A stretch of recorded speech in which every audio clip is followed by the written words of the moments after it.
Bien, buenas tardes. Chicos, vamos a iniciar con la clase de hemostasia y coagulación. Y bueno, estas clases van a estar hechas para eh, repasar, ¿no?, este tema y diferentes temas también que nos van a ayudar a entender mejor la carrera. Bien, vamos a empezar con un tema sencillo: hemostasia y coagulación. Primero, la hemostasia. Cuando hablamos de hemostasia, hablamos del mantenimiento del volumen normal de sangre, ¿no? ¿Cuándo puede alterarse esta hemostasia? Cuando hay una injuria en los tejidos del cuerpo, ¿no?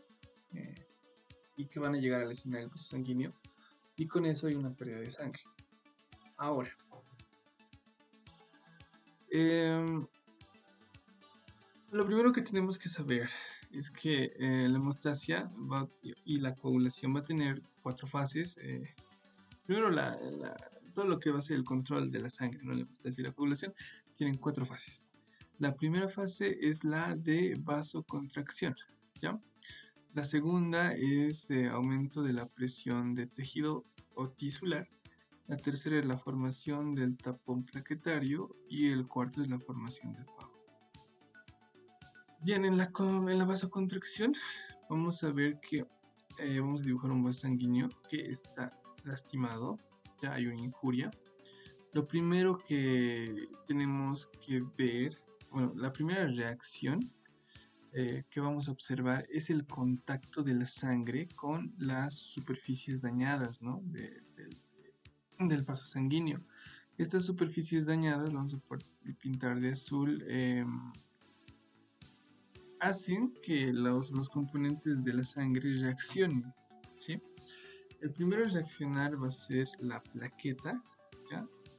La plaqueta va a tener dos tipos de gránulos: los densos y los gránulos alfa, que van a liberar sustancias. Por ejemplo, tromboxanos, trombina, serotonina, factor de von Willebrand, factor de crecimiento de tipo, bueno, parecido al del endotelio, donde estos se van a liberar, ¿no? Principalmente vamos a hablar de la trombina. La trombina estimula a la célula endotelial, ¿ya?, a que libere el vasoconstrictor fisiológico más importante, que es la endotelina 1. ¿Ya? La endotelina 1. Ahora, esto está generando una contracción que va a hacer que se cierre más el espacio lastimado, ¿ya? Vamos al segundo. Ya hemos visto la vasoconstricción. Ahora vamos al segundo, que es el aumento de la presión tisular. Como sabemos, si por ejemplo nos hemos clavado, ¿lo ve? Nos hemos clavado con una, no sé, con una aguja, hay lesión de tejido. Y esta lesión de tejido hace que el mismo tejido, que no es del vaso sanguíneo, va a empezar a contraerse, ¿no? Entonces aumenta la presión tisular. Aumenta la presión tisular, ¿ya? ¿Qué hace este aumento de presión tisular? Hace que el radio o la luz del vaso sanguíneo pase de circular, o sea, normalmente abierto, a uno un poco más estrecho, ¿no? Listo. Entonces, aquí hay un cierre de la luz del vaso sanguíneo, ¿ya? ¿Qué quiere decir? Ha aumentado la presión tisular y ha disminuido la presión transmural. Esta presión transmural es la presión normal de la pared del endotelio vascular. Si la presión tisular aumenta, la presión transmural disminuye. Listo, es eso. La parte 2. Ahora, en la formación del tapón plaquetario. En la formación del tapón plaquetario vamos a tener 3 fases. La primera de activación. La segunda de... La primera de adhesión, disculpen. Adhesión, activación y agregación. Vamos a ir con la activación. Vamos a observar, vamos a dibujar un vaso sanguíneo, ya, está dañado, ya. se dañó y está dañado y se ven las estructuras con carga negativa. Como les dije, la sangre si entra en contacto con una carga negativa, pues va a tener la liberación de sus factores, ¿no? Sus proteínas que favorecen a la coagulación. ¿Qué sustancias en la lesión del endotelio vascular son de carga negativa y son las más importantes que estimulan a eh, la coagulación? Vamos a ver primero el colágeno, la laminina, la fibronectina. Colágeno, laminina y fibronectina. Todas estas están cargadas negativamente, ¿sí? Entonces, ¿qué es lo que ocurre? En la plaqueta, aquí hemos dibujado una plaquetita, vamos a poder observar que se va a expresar una glucoproteína, denominada como glucoproteína 1B, 1A, ¿ya? Esta glucoproteína lo que va a hacer es ver como un anclaje, ¿no?, a un factor, que es el factor de von Willebrand. Entonces vamos a esquematizar acá. Tenemos la proteína, la glucoproteína 1B, 1A. Tenemos el factor de von Willebrand que se une a esta glucoproteína. Y tenemos la otra superficie, puede ser laminina, fibrinógeno, que también tiene su receptor, se une. Entonces ahí vemos una adición. Una vez que ha ocurrido esta adición, vamos a ir al momento de la activación. En la activación vamos a ver la expresión de los gránulos de la plaqueta como tal. Tenemos gránulos alfa y los gránulos densos. ¿Ya? Los gránulos alfa van a liberar el factor 5, factor de von Willebrand, serotonina, fibrinógeno. ¿Ya? Los densos van a liberar ADP, ATP, trombina y serotonina, ¿no? 5-hidroxitriptamina. Bien. Continuando con esto, ya tenemos la expresión de los gránulos alfa y los gránulos densos.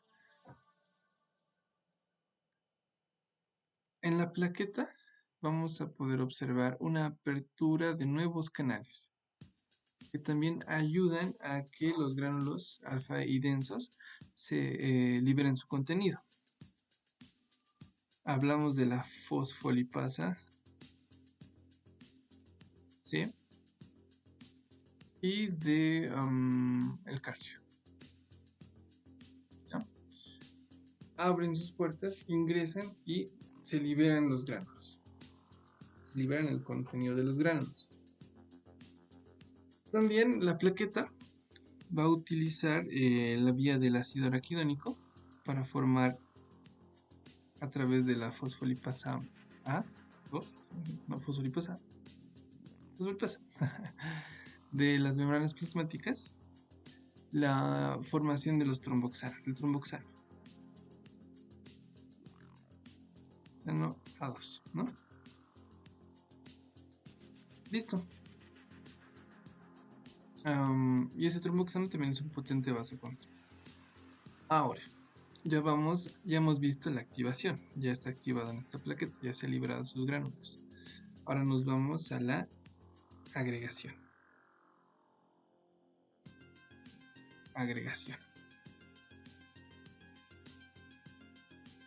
En la agregación plaquetaria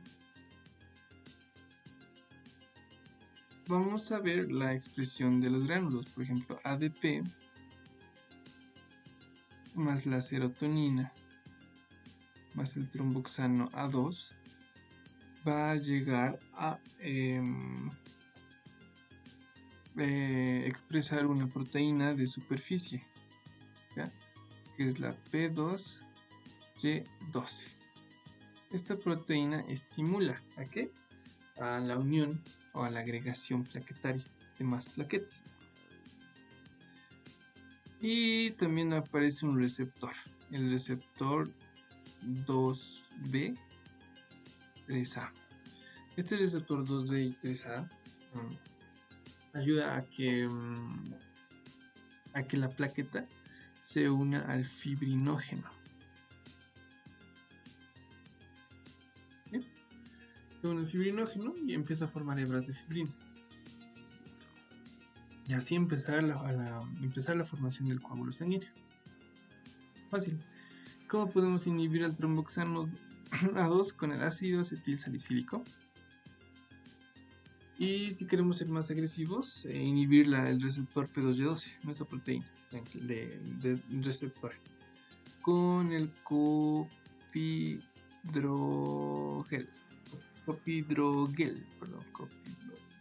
¿listo? Entonces así inhibiríamos la agregación plaquetaria. Hemos visto la adhesión, la activación y la agregación. Bien, ahora tenemos que ver, ya estamos entrando a la cascada de la coagulación. Cascada.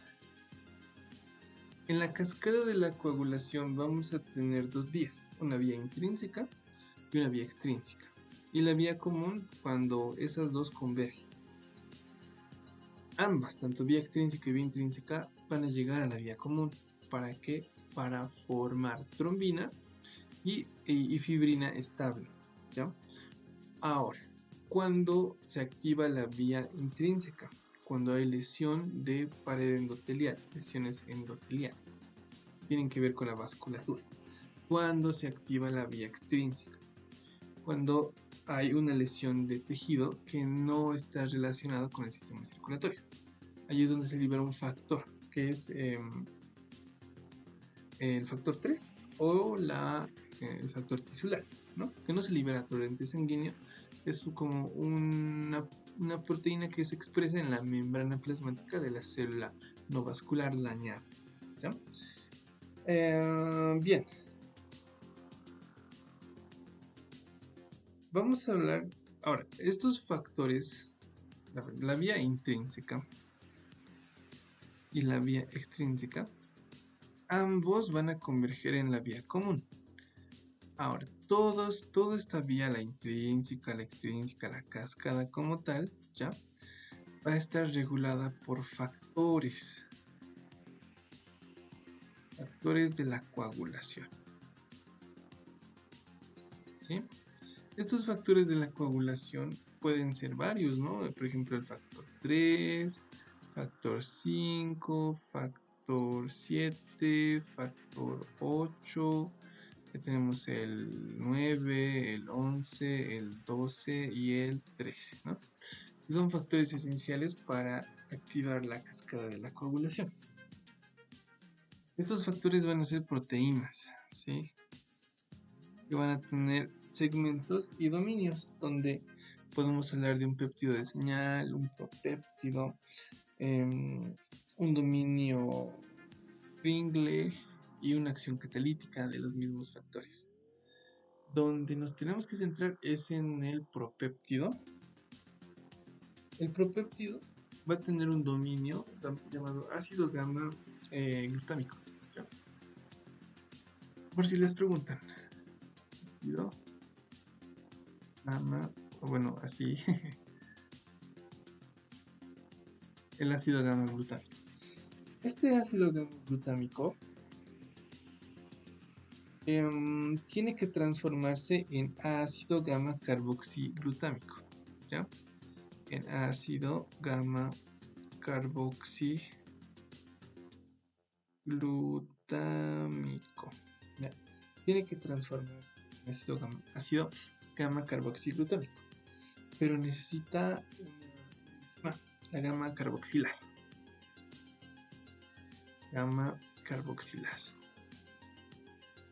Esta gamma carboxilasa se va a activar gracias a la vitamina K. La vitamina K activa la gamma carboxilasa para transformar el ácido gamma glutámico en ácido gamma carboxiglutámico. Y este ácido gamma carboxiglutámico se va a unir al calcio y así empezar las acciones de los factores. Fácil, ¿verdad? Entonces, es imprescindible la unión con el calcio. Bien, ahora vamos a ir a las vías. Tenemos dos vías, ¿no? Una vía intrínseca. Una vía intrínseca y una vía extrínseca. Voy a cambiar de canción porque está medio raro. Una vía intrínseca y una vía extrínseca. ¿Ya? En la vía intrínseca se va a activar cuando la sangre entre en contacto con estructuras de carga negativa del endotelio vascular. ¿Ya? La vía extrínseca se activa cuando se entre en contacto con el factor tisular, o factor 3. ¿Ya? No se van a olvidar, eso es muy importante para diferenciar. Bien, la vía intrínseca. Vamos a ver que la célula endotelial, ya, vamos a dibujarlo de rojo. Ya, vamos a ver que la célula endotelial, ya, ha liberado su sustancia, bueno, ha expresado sus sustancias con carga negativa. La plaqueta se va a activar. Una vez activada esta plaqueta, ¿ya? Va a venir un factor que está en el torrente sanguíneo, que es el factor 12, ¿sí? Al ver esta plaqueta activada, este factor 12 se ha activado, ¿sí? Ya tenemos el factor 12 activado en la membrana plasmática de la plaqueta.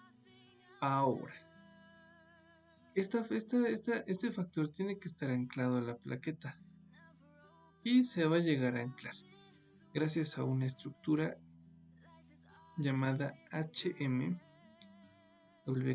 Ese es un ciminógeno o ciminógeno, no recuerdo cómo se llama, de alto peso molecular. Es un ancla, ¿ya? Es un ancla que ayuda a la coagulación. Ahora, este factor 12 activado, a la vez de unirse con el HMWK o ciminógeno de alto peso molecular, va a activar la precalicreína en calicreína.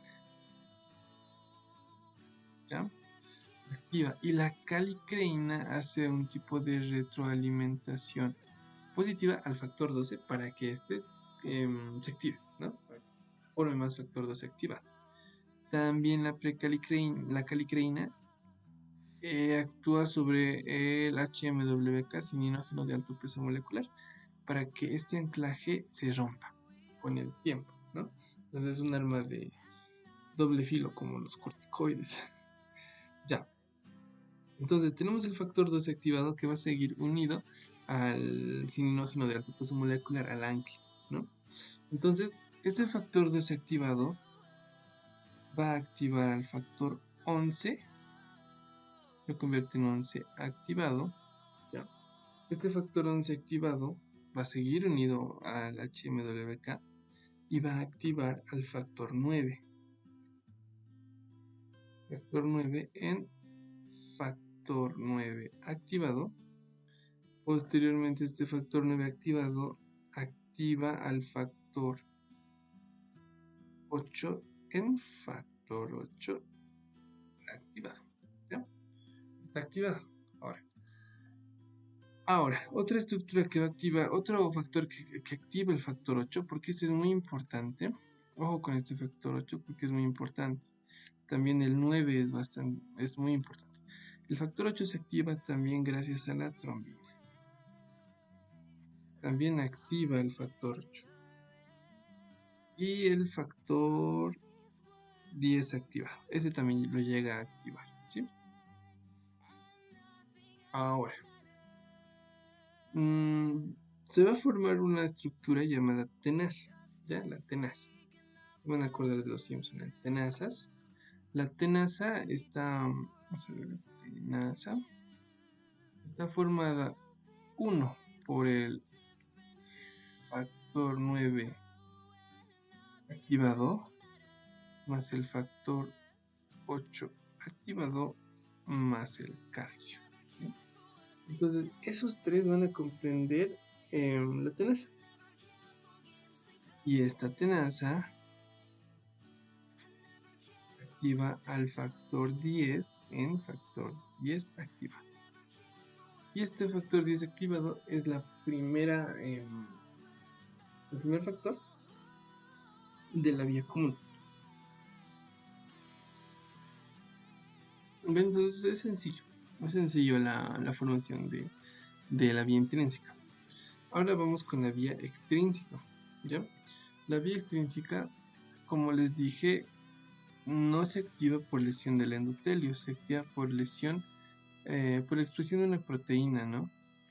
En la membrana plasmática no relacionada, esta célula es no relacionada con el torrente sanguíneo. Aquí se expresa el factor 3 o factor tisular. Este se va a llegar a unir al factor 7 para activar al factor 7 en factor 7, para convertirlo en factor 7 activado. Se activa este factor y tenemos una estructura similar a la tenaza que va a tener el factor 3 activado, perdón, el factor 3 más el factor 5 activado más el calcio.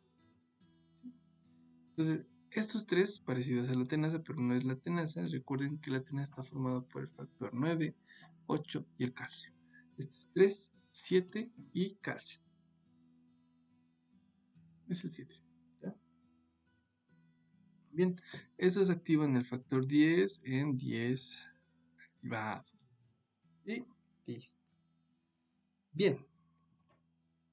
Aquí ya vamos a empezar y ya estamos entrando a la vía común. En la vía común, el primer factor es el factor 10 activado. Este factor 10 activado se va a unir al factor 5 activado más el factor 5 activado más el calcio y más los fosfolípidos. ¿Ya? Estos cuatro forman una estructura, ¿ya? Vamos a posicionarlo, llamada la protrombinasa. Protrombinasa, ¿ya? Esta protrombinasa va a transformar la protrombina en trombina. Ya hemos visto para qué sirve la trombina, ¿no? Estimula la conversión del factor 8, también estimula el factor 5 para activarlo. Un factor 5 activado. Y la trombina va a transformar el fibrinógeno.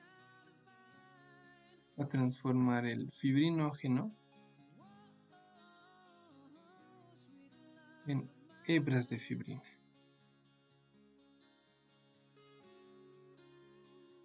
Ahora, estas hebras de fibrina se van a formar como una bola de colágeno, más o menos como, a ver, es como un gel, es como un gel de polímero, hechos de hebras de fibrina. Para que este gel se estabilice, necesita un factor que lo estimule, denominado como el factor 13. ¿Ya?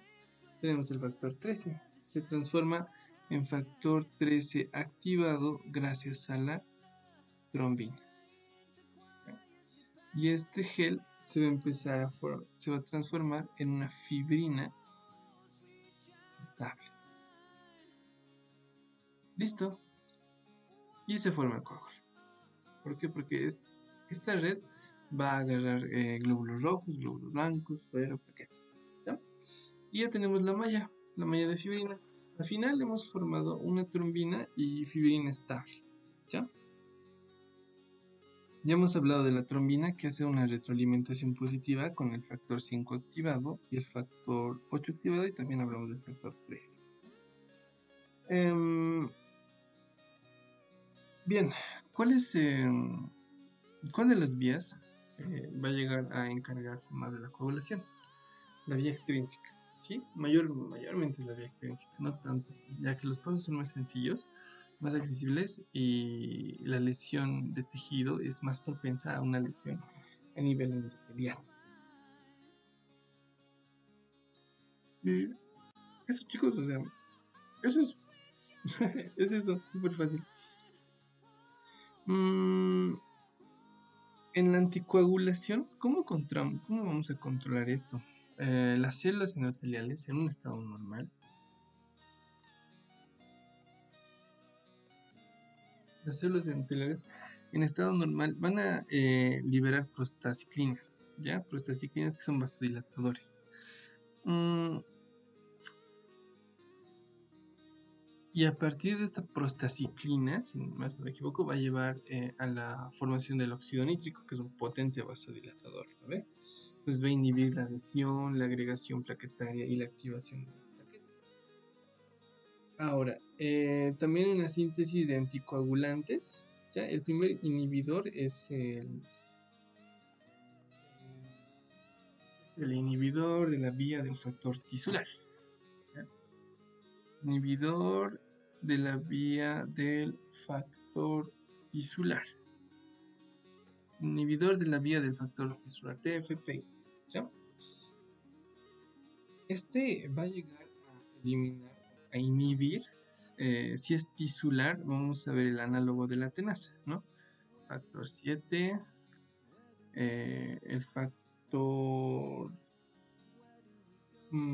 3 o factor tisular, más el calcio. Entonces, este TFPI, que es el inhibidor de la vía del factor tisular, inhibe esta unión. Y si se llega a inhibir esta triada, pues no se va a formar el factor 10, tampoco se va a llegar a activar.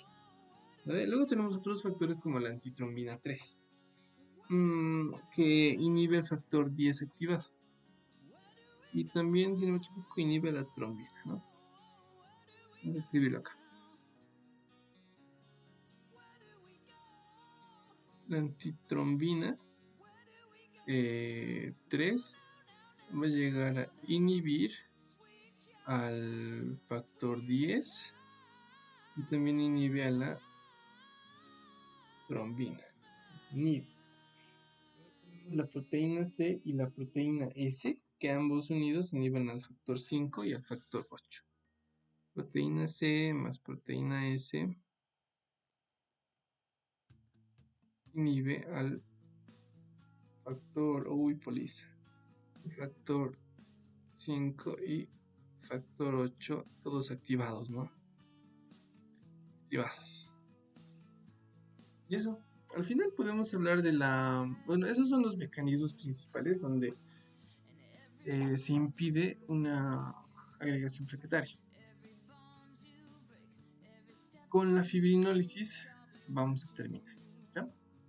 La fibrinólisis es cuando se degrada a la fibrina estable de los coágulos, ¿no? Es como se denomina como trombólisis. Ahora, ¿cómo ocurre la trombólisis? Gracias a una proteína liberada por el hígado, el plasminógeno. Este plasminógeno, gracias al activador plasminógeno tisular y a la urosinasa de tipo plasminógeno tisular, se va a transformar de plasminógeno en plasmina. Y esta plasmina va a degradar la fibrina estable en productos de degradación de la fibrina. Fibrina estable en degradación de la fibrina. Se degrada la fibrina. ¿Ya? Ahora, para que esto no se llegue a descontrolar y esté normalmente coagulado, el activador de plasminógeno tisular y el activador de plasminógeno de tipo urosinasa también tiene sus inhibidores. Por ejemplo, el PAI-1,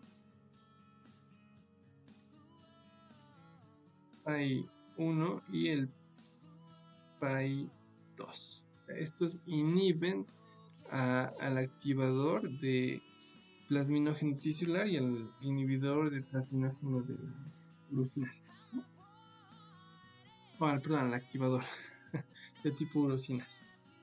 Y ya, algo más que decir que la PAI-2 aumenta en el embarazo, entonces hay riesgo de trombosis, ¿ve?